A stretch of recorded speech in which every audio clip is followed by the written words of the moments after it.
देख रहे हैं द रिएक्शन न्यूज, जनपक्ष का सशक्त प्रवक्ता। वक्त की बड़ी खबर हम आपको बताने जा रहे हैं। खबर है कि कई दिनों से सुर्खियों में रहने वाले सेंट जोसेफ मिशन स्कूल आज फिर सुर्खियों में है। सुर्खियों में इसलिए है कि उसे आज 5 अप्रैल को अपने ऊपर लगे हुए तमाम आरोपों का लिखित में जवाब देना था,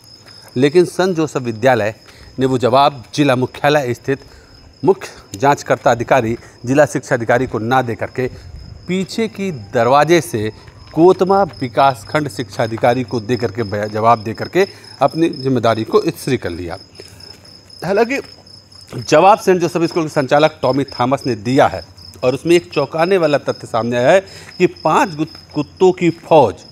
5 डॉग हैं जो इनकी जानकारी है तो वो डॉबर मैन के नाम पे वो डॉग हैं, जो 5 बड़े खूंखार डॉगों से वो अपने उस आलीशान बिल्डिंग और महल रूपी स्कूल की सुरक्षा का जिम्मा उन्हें सौंपे हैं और उन्हीं कुत्तों की सुरक्षा के लिए उन्होंने वो मांस रखा था जो मांस आपको वायरल वीडियो में उसमें दिख रहा था। उन्हें वही मांस खिलाता है। जी हाँ, जो मांस आपको दिख रहा है, जिसको लेकर के बाल कल्याण आयोग के सदस्य ओमकार सिंह ने गंभीर आरोप लगाए थे स्कूल के ऊपर कि और कई अनैतिक सामग्रियां वहां मिली हुई थी और हालांकि वो अनैतिक सामग्रियों में शराब की बोतल की भी बात आ रही थी, लेकिन अब उस बात को जवाब में स्पष्ट तौर पर नकार दिया गया है। लेकिन साथ ही जो 8 मुद्दे जो सवाल पूछे गए थे उनसे वो मैं आपको बता दूं कि कौन से सवाल सेंट जोसेफ स्कूल से पूछी गई थी। जांच कमेटी ने पूछा था, 8 बिंदुओं में लिखित जवाब मांगा था, जिसमें छात्रावास की मान्यता की कॉपी, वर्षवार मान्यता वृद्धि की कॉपी और वर्तमान सत्र की मान्यता वृद्धि की कॉपी, छात्रावास में निवासरत छात्रों और स्टाफों की संख्या, जिसमें कितने शाकाहारी हैं और कितने मांसाहारी हैं के स्पष्ट उल्लेख हो, आंशिक रूप से संचालित छात्रावास की मान्यता संबंधित वरिष्ठ अधिकारियों की अनुमति पत्र की कॉपी, संस्था में कार्यरत कर्मचारियों की संख्या जिसमें मांसाहारी और शाकाहारी का स्पष्ट उल्लेख हो, इसके अलावा साप्ताहिक भोजन का मेन्यू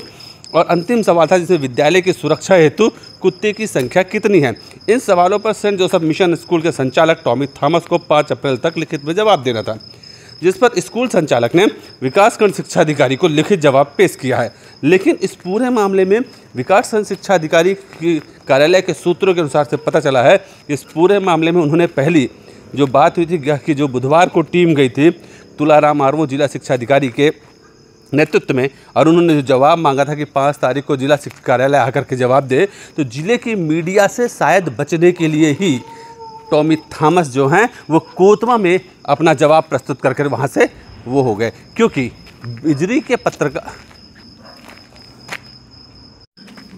बिजली के जो एरिया थी वो अपने आप को वो सुरक्षित मानते थे कोतमा विधानसभा के। जिस तरीके से उनका ये साम्राज्य, आलीशान साम्राज्य चल रहा था, जिसके ज़मीन के मुद्दे को लेकर के भी काफ़ी विवादास्पद है। खसरा नंबर 52 इस समय बिजली के सुर्खियों में है और वो इसलिए सुर्खियों में है कि खसरा नंबर 52 की कई चीज़ें जो 6 डिसमिल का सिर्फ इन्होंने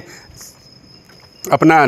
डाइवर्सन कराया है और वो भी आवासीय डाइवर्सन है। तो आप ये समझ लीजिए कि जो आलीशान बिल्डिंग बनी है, क्या ये सिर्फ 2610 स्क्वायर फीट पे ही बनी है? जी हाँ, 6 डिसमिल 2610 स्क्वायर फीट ही होता है और इसी को उन्होंने इतने ही रकबे का डाइवर्सन कराया है। तो डाइवर्सन के नाम पर करोड़ों रुपए के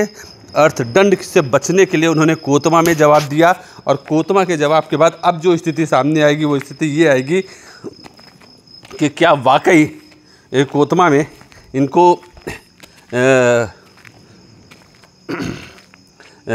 कोतमा से कब तक जिला कार्यालय तक ये पूरी जांच रिपोर्ट पहुंचेगी और इस जांच रिपोर्ट के बाद जो स्थिति हो रही है, जो जवाब है उसमें उन्होंने गोलमोल जवाब दिया है। गोलमोल जवाब इसलिए मैं कह रहा हूँ क्योंकि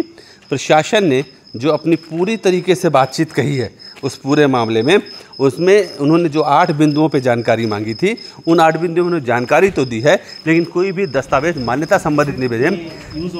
छात्रावास के लिए उन्होंने सिर्फ CBSE का वो प्रश्नावली भेजा है जिसमें उन्होंने कहा था कि हाँ हमारा विद्यालय जो है वो आवासीय है, और आवासीय विद्यालय होने का मतलब होता है कि 100% बच्चे उस वहीं रहकर पढ़ रहे हों। लेकिन अंशकालिक आवासीय मतलब होता है कि चोरी छुपे उन्होंने हॉस्टल चलाया। अनूपपुर जिला कार्यालय के किसी भी अधिकारी के अनुमति पत्र का या उसकी सूचना पत्र का उन्होंने जानकारी नहीं प्रस्तुत की है, ये हमारे सूत्र बताते हैं। हम आपको एक चीज़ और बताते हैं, इस पूरे मामले में